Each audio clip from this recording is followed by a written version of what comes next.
الحمد لله الحمد لله العلي الكبير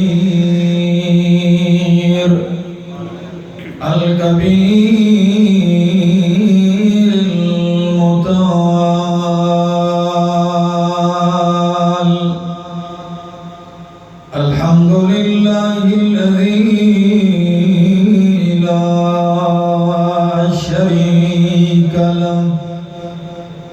لا شريك له في الذات والصفات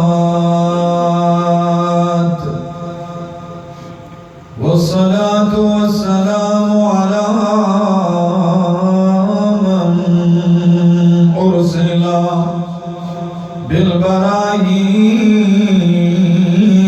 والبينات وعلى آله وأصحابه وأهل بيته الطيبين الطاهرات أما بعد فأعوذ بالله من الشيطان الرجيم بسم الله الرحمن الرحيم ربنا وابعث فيهم رسولا منهم يتلو عليهم آياتك ويعلمهم الكتاب والحكمة ويزكيهم إنك أنت العزيز الحكيم وقال تعالى اتل ما أوحي إليك من الكتاب وقال تعالى يا أيها الرسول بلغ ما أنزل إليك من ربك وإن لم تفعل فما بلغت رسالته والله يعصمك من الناس وقال النبي صلى الله تعالى عليه وسلم إنما بعثت معلما وقال النبي صلى الله تعالى عليه وسلم إن الله يرفع بهذا الكتاب أقواما ويضع به آخرين وقال النبي صلى الله تعالى عليه وسلم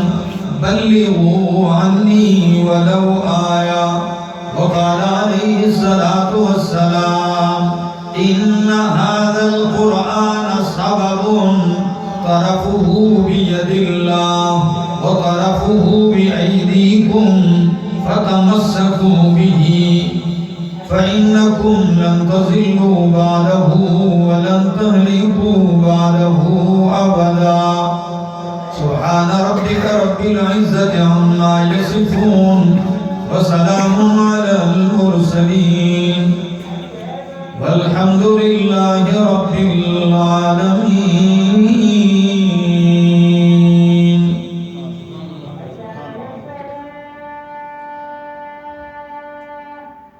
انتہائی قابل عزت قابل احترام ذی قدر علماء کرام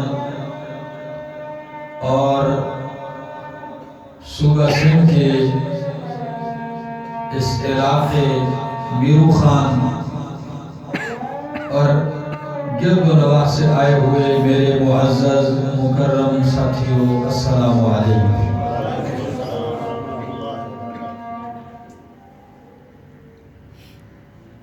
اس دنیا کے اندر اندھیرے ہی اندھیرے تھے، کفر کا اندھیرا، شرک کا اندھیرا، ظلم کا اندھیرا، قتل و غارت کا اندھیرا بے دینی اور بے حیائی کا اندھیرا ہے۔ یہ اندھیرے اتنے تھے بندہ سوچتا ہے تو اس میں مگن ہو جاتا ہے، اس فکر میں گم ہو جاتا ہے کہ اصلاح کی جائے تو کون سی بات کی جائے۔ اخلاق تباہ، معاشرہ تباہ، توحید کا مرکز بتوں سے بھرا ہوا ہے۔ کعبۃ اللہ کا طواف ننگے کرنا اس کو دین سمجھا جا رہا ہے۔ باپ بیٹی کو زندہ زمین میں درگور کر رہا ہے۔ اللہ کا تصور بتوں میں تقسیم کر دیا ہے۔ اللہ کی رضا بت پرستی میں پنہاں سمجھی جا رہی ہے، اور اس پہ اتنے پکے ہیں کہ موت تو پسند کرتے ہیں، اس اندھیرے سے نکلنا پسند نہیں کرتے۔ کس طرح اس معاشرے کو نکالا جائے؟ اللہ نے ان اندھیروں کو ختم کرنے کے لیے دو ہستیوں کا انتخاب کیا۔ ایک ہستی کا نام قرآن کریم ہے جسے نور مبین کہا، اور دوسری ہستی کا نام محمد رسول اللہ ہے جن کو سراج منیر کہا۔ قرآن کریم دونوں مقامات پہ ان دونوں ہستیوں کا تذکرہ کرتا ہے۔ فرمایا قَدْ جَاءَكُمْ بُرْهَانٌ مِّن رَّبِّكُمْ وَأَنزَلْنَا إِلَيْكُمْ نُورًا مُبِينًا۔ قَدْ جَاءَكُمْ بُرْهَانٌ مِّن رَّبِّكُمْ، تحقیق آ چکی تمہارے پاس، برہان دلیل، من ربکم تمہارے رب کی طرف سے، وَأَنزَلْنَا إِلَيْكُمْ نُورًا مُبِينًا، اور ہم نے تمہاری طرف نور مبین نازل کیا۔ قرآن نور مبین بن کے آیا، نور بن کے آیا۔ میں تو کبھی سوچتا ہوں کہ اس کتاب کی عظمت میرے مالک کے نزدیک اتنی ہے کہ اللہ کبھی اپنی کتاب کو الکتاب کہہ دیتے ہیں کہ کائنات میں کامل کتاب یہی ہے۔ کبھی اللہ قرآن کا تعارف کرواتے ہیں تو اسے نور کہہ دیتے ہیں، کبھی اپنی کتاب کا تعارف کروا دیتے ہیں تو اسے حبل اللہ کہہ دیتے ہیں، میری رسی ہے۔ کبھی قرآن کا تعارف اللہ فرماتے ہیں تو اسی کتاب کو برہان دلیل کہہ دیتے ہیں، کبھی اسی کتاب کو رب العالمین کلام اللہ کہہ دیتے ہیں کہ یہ کتاب اللہ بھی ہے، یہ کلام اللہ بھی ہے۔ کبھی اپنی کتاب کا تعارف کراتے ہوئے اسے مہیمنن کہہ دیتے ہیں کہ کائنات کی ساری کتابوں پہ کنٹرول کرنے والی کتاب یہی ہے۔ کبھی اللہ کی کتاب کا تعارف کراتے ہوئے مختلف پیرایوں میں اس کا ذکر کرتے ہیں، مختلف طریقوں سے۔ یعنی شیخ القرآن مولانا محمد طاہر پنجبیری رحمہ اللہ اپنی کتاب صنف الدرر میں قرآن کے 60 سے زیادہ نام جو قرآن میں ذکر ہے وہ اکٹھے کر کے لکھتے ہیں۔ 60 سے زیادہ ناموں کے ساتھ اللہ نے اپنی کتاب کا تعارف فرمایا۔ کیوں؟ اس میں کیا کمال ہے؟ کثرت الاسماء تدل علی شرف المسمى، نام زیادہ، شرافت زیادہ، نام زیادہ، عظمت زیادہ ہونے پہ دلالت کرتے ہیں۔ فرمایا قرآن نور مبین بن کے آیا، اور یہی نور جب میرے محمد کے سینے پہ اترا، آپ کے قلب اطہر پہ اترا، تو اللہ فرماتے ہیں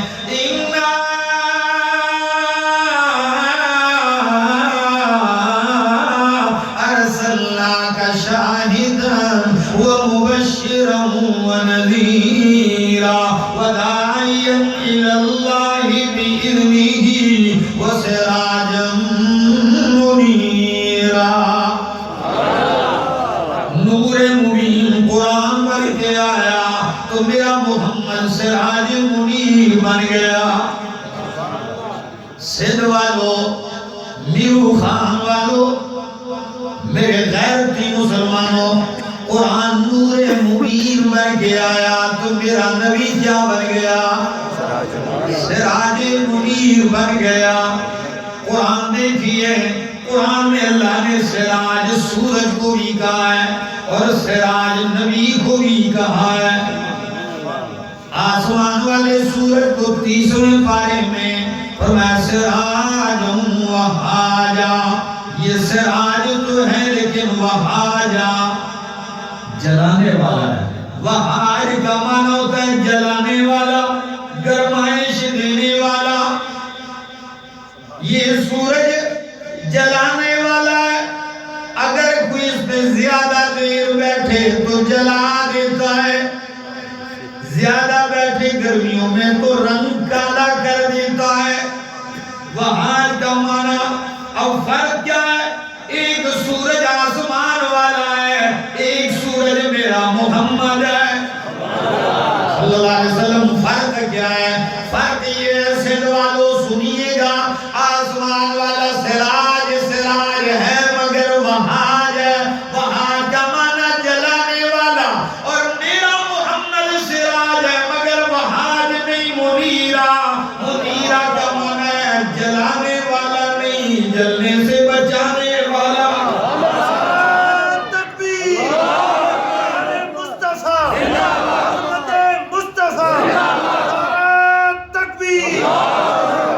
وہ سورج آسمان والا جلاتا ہے، جلنے سے بچاتا ہے. وہ سورج بندوں کو کالا کرتا ہے، اور میرا محمد سراج منیر ہے. یہ کالا نہیں کرتا بلکہ کالا آئے تو آسمانوں تک پہنچا دیتا ہے. یہ سراج منیر ہے.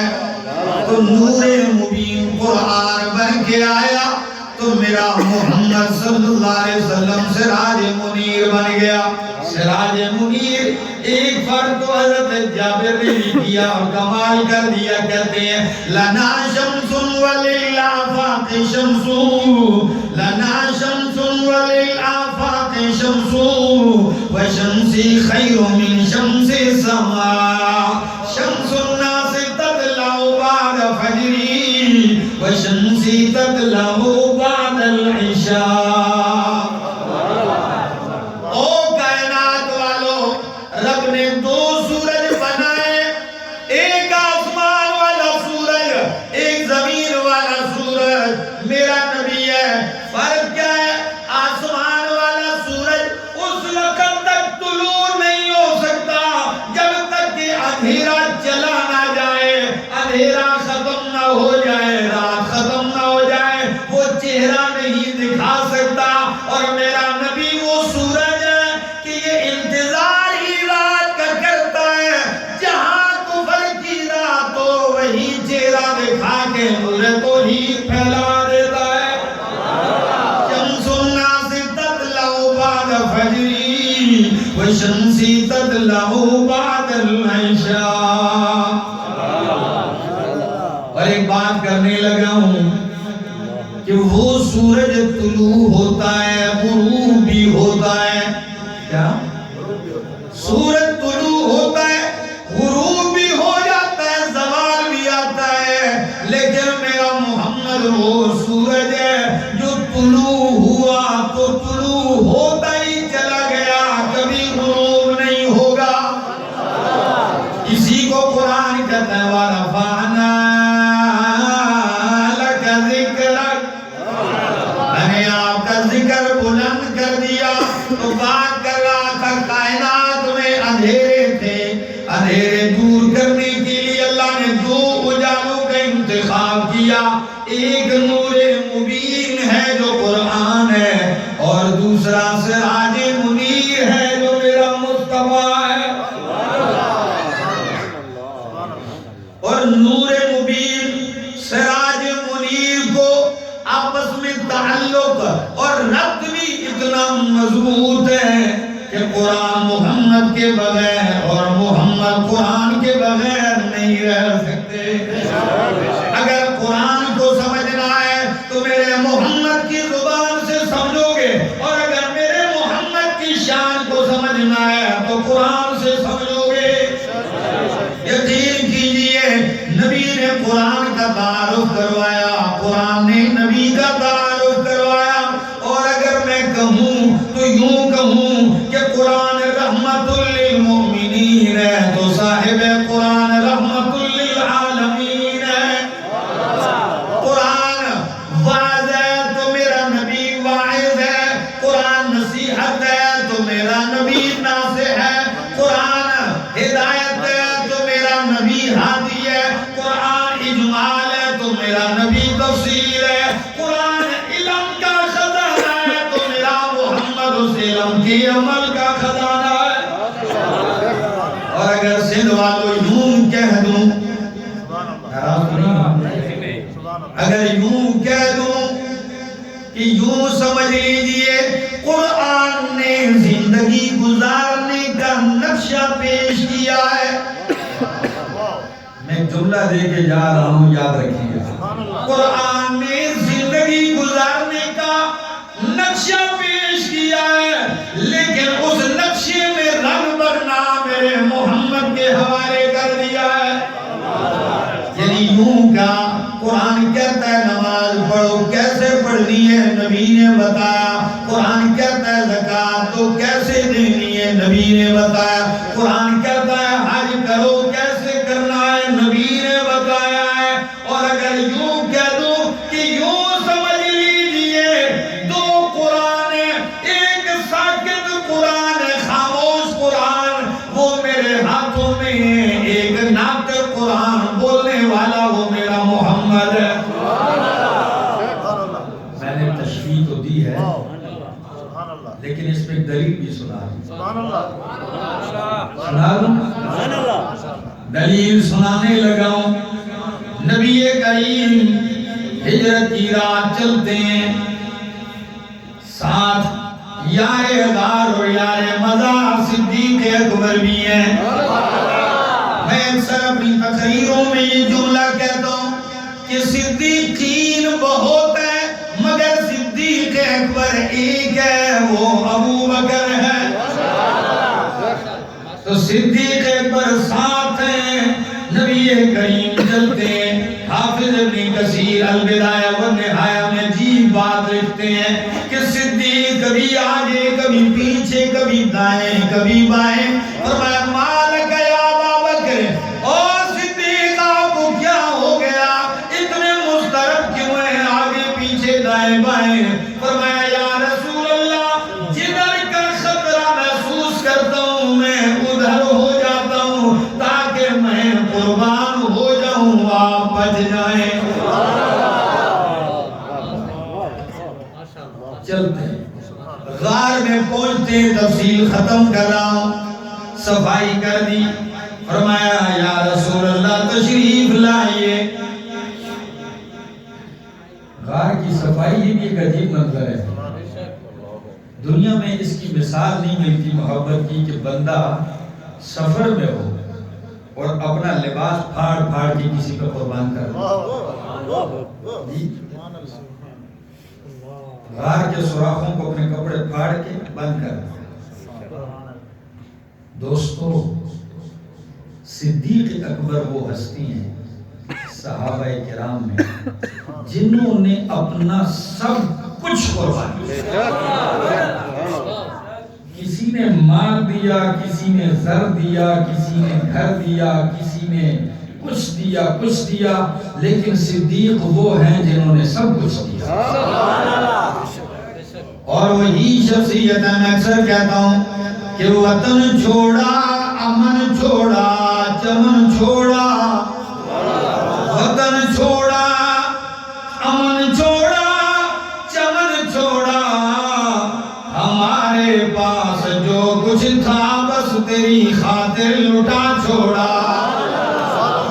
صفائی کی، فرمایا یا رسول اللہ تشریف لائیے۔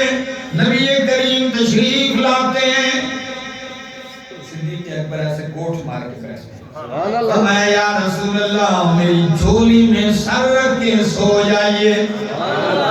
میں کبھی کہتا ہوں جھولی صدیق کی، سر میرے مصطفیٰ کا. حافظ ابن حجر اسقلانی رحمہ اللہ، امام شاہ ولی اللہ محدث دہلوی رحمہ اللہ ایک جملہ لکھتے ہیں اور کمال کر دیتے ہیں. کہتے ہیں گود صدیق میں نبی کا سر ایسے لگ رہا تھا جیسے کسی نے رحل میں قرآن رکھ دیا. میں کہہ رہا تھا کہ دو قرآن، ایک ساکت قرآن، ایک ناطق قرآن. دوسری دلیل امام الانبیاء مدینہ منورہ میں ہے، مرض الوفات میں ہے. ابو بکر صدیق کو ایک نہیں دو نہیں 17 یا ایک روایت میں 21 مرتبہ اپنی موجودگی میں مصلی پہ کھڑا کیا. اعتراض صحابہ پہ کیوں کرتے ہو کہ صحابہ نے بیعت کی ہے صدیق کی؟ صحابہ پہ اعتراض نہ کیجئے. اگر ان کو مسجد امامت پہ کھڑا کیا تو کس نے کیا؟ رسول پاک صلی اللہ علیہ وسلم نے کھڑا کیا. خیر ایک نماز کا ذکر کرنے لگا ہوں، آپ جھوم جاؤ گے. صحیح بخاری کے الفاظ پڑھنے لگا. نماز کھڑی ہے، عجیب منظر ہے. صدیق اکبر مصلی پر ہیں، صحابہ کی جماعت کھڑی ہے. نبی کریم کی طبیعت سنبھلتی ہے. مسجد نبوی کا منظر ہے. حجرہ مصطفیٰ یوں پہلی صف میں کھلتا ہے. سامنے جو لوگ ہیں ان کو منظر معلوم ہے. صف اول والے دیکھ رہے ہیں، جماعت شروع ہے. نبی کریم یوں کھڑکی سے پردہ اٹھاتے ہیں، پردہ اٹھاتے ہیں. چہرہ مصطفیٰ کا کھڑکی میں یوں باہر نکالتے ہیں.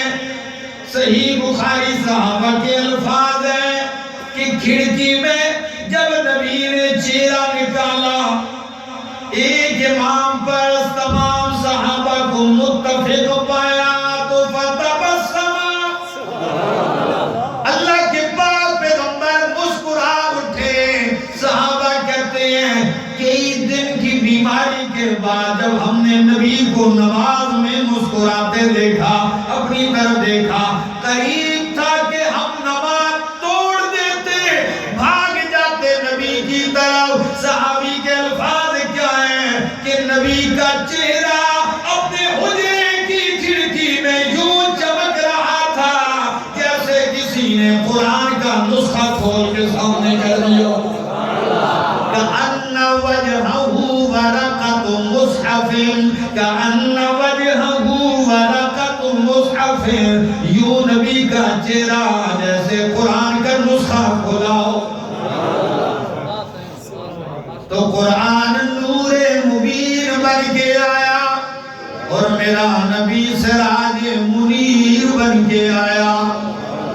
اور نبی نے آ کر قرآن سنایا، ایسا سنایا جس معاشرے کے ٹھیک ہونے کی امید نہیں تھی. انہی لوگوں کو زمانے بھر کا مقتدا بنا دیا. تو پھر میں کہتا ہوں نا کہ خاک کے ذروں کو ہم دوش ثریا کر دیا.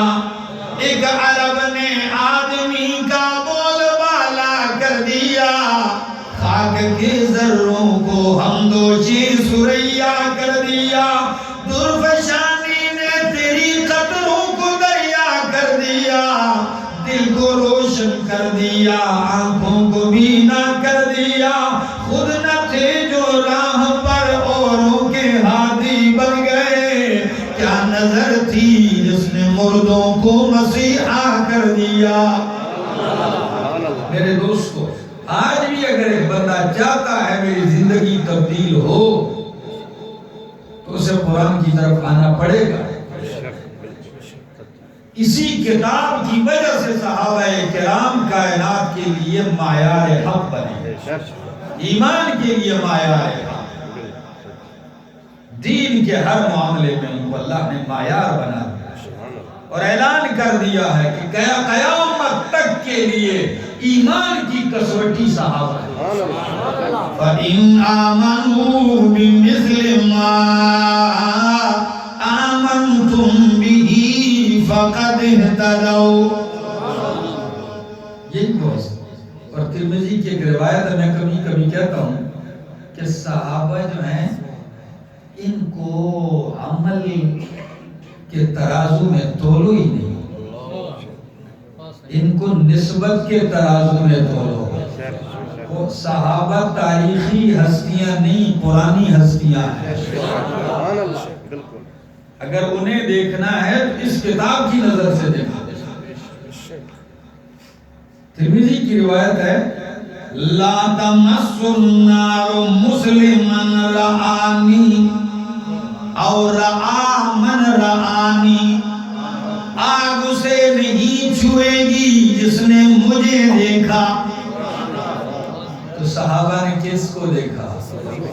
نبی کریم صلی اللہ علیہ وسلم کو دیکھا، تو صحابہ کو اتنی شان مل گئی، جس نے نبی کو دیکھا آگ اسے بھی نہیں چھوئے گی، اور جس مسلمان نے صحابی کو دیکھا آگ اسے بھی نہیں چھوئے گی۔ میرے دوستو، بات کر رہا تھا کہ قرآن نور مبین بن کے آیا اور نبی سراج منیر بن کے آیا۔ لوگوں کو ایسا سنایا قرآن، صفا کی پہاڑی سے آغاز کرتے ہیں، کوئی اپنا نہیں، کوئی دل بہلانے والا نہیں، کوئی ساتھ دینے والا نہیں، پتھروں کی بارش میں رب کا قرآن سنائے جا رہے ہیں۔ وہ گاز کی منڈی ہے،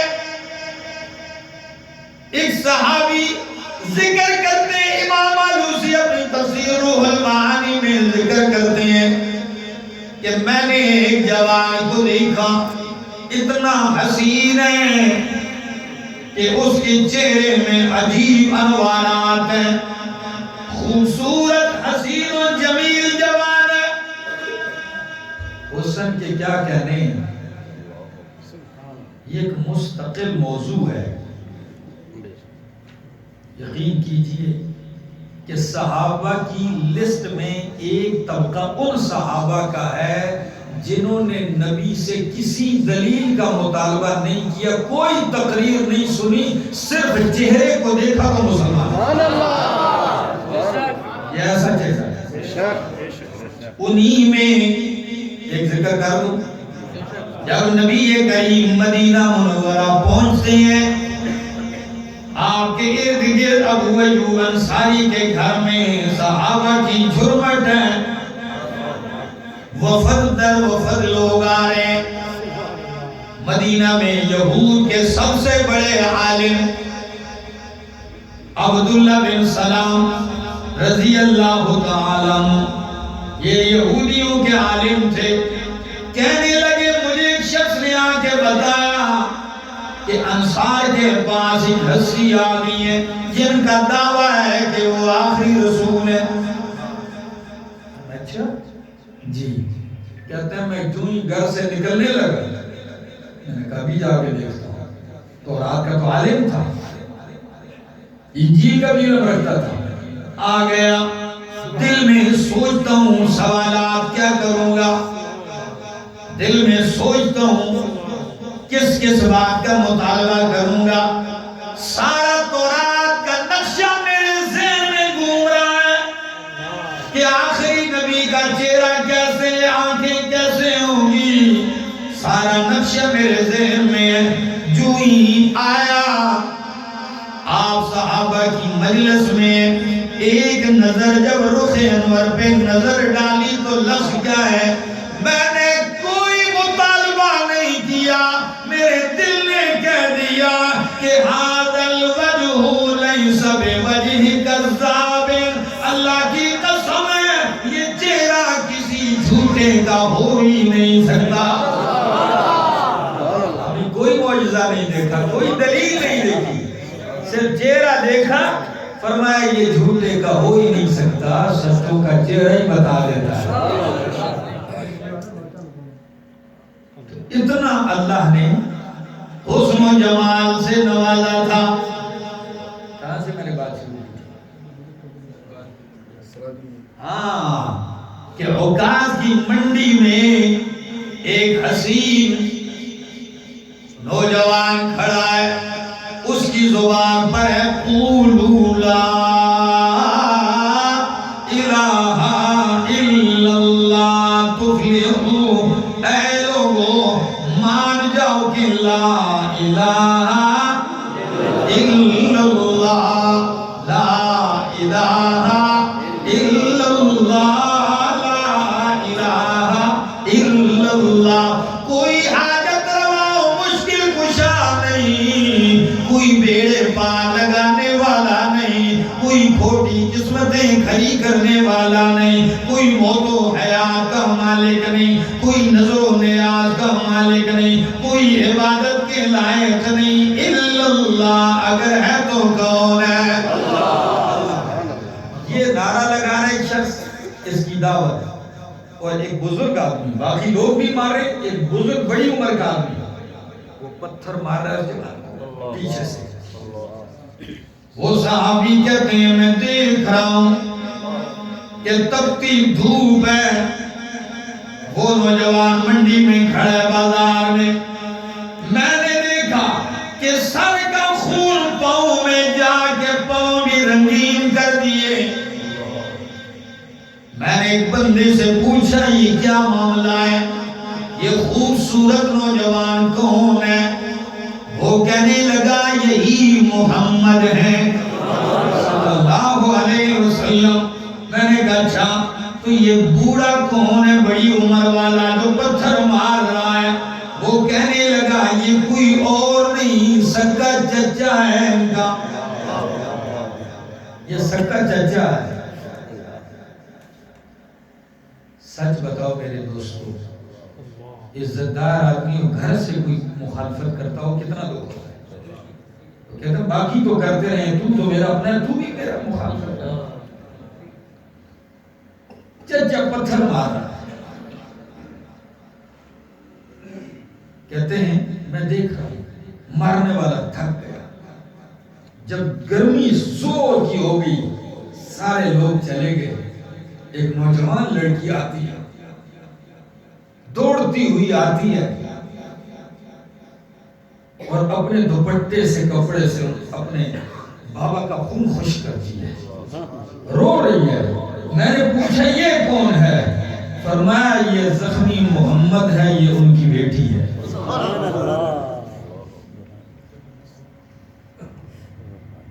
تو پتہ ہے بیٹی نے کوئی جملے کہے، کہتی بابا بدعا دے اللہم لعن فلاں، فلاں پہ لعنت، فلاں پہ لعنت، نام لے لے کے کہا جب لعنت لعنت۔ نبی کریم لہو لعان وجود سے یوں دے کے کہتے ہیں بیٹی انی لم ابعث لعانا، اللہ نے مجھے لعنت کرنے والا بنا کر نہیں بھیجا، بعثت رحمتا للعالمین، اللہ نے مجھے رحمت للعالمین بنا کر دیا۔ اس درد کے ساتھ، اس کرب کے ساتھ، اس تڑپ کے ساتھ جب کام کیا، وہی پتھر دل لوگ موم۔ اگر آپ لوگ بھی چاہتے ہیں کام، آئیے اس کتاب کو لیجئے اور میدان میں آئیے، قرآن کے دروس عام کیجئے۔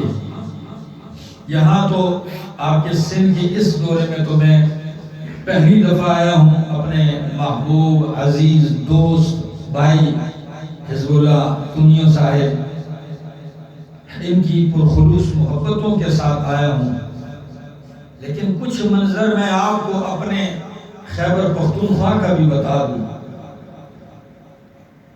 کہ وہاں کے پٹھانوں میں جو شرک اور بدعت کی لہر تھی، یہ ممکن بھی نہیں تھا کہ پٹھانوں کو ان اندھیروں سے نکالا جا سکے، لیکن آپ کی سن ہی کی دھرتی سے اٹھنے والا امام انقلاب مولانا عبید اللہ سندھی رحمت اللہ علیہ، انہی کے شاگرد رشید شیخ القرآن مولانا محمد طاہر پنجپیری رحمہ اللہ، عبید اللہ سندھی رحمہ اللہ سے پڑھے ہوئے شیخ القرآن مولانا محمد طاہر پنجپیری رحمہ اللہ جب اپنے علاقے میں کام شروع کیا تو گلے میں ہار نہیں پڑے،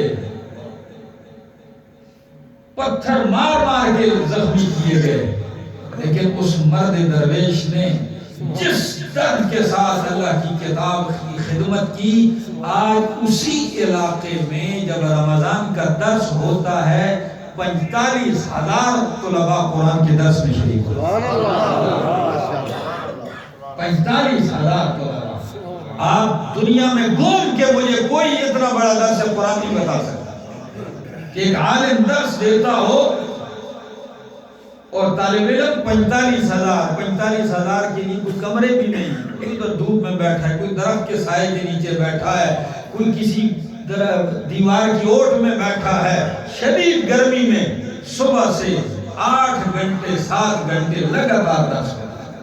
میں خود شریک ہوتا ہوں۔